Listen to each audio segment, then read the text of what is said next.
this would be too hot to cook on. Yeah. If I can hold my hand there for about more than about 4 seconds, about there, it's about 300 degrees. Yeah.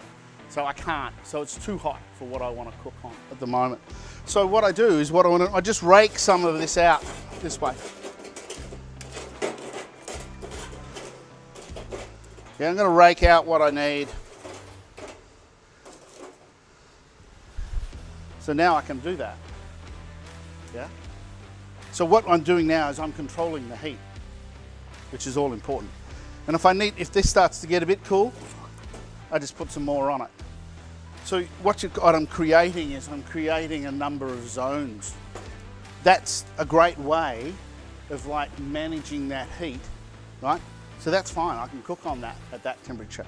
When it was all piled up here, still too hot. In fact, it's still too hot there. So, so you can just move that around, and that's important because when you're cooking, if you're finding it's getting too hot, you need somewhere to run to. You need somewhere to move whatever you're cooking out of the way, yeah?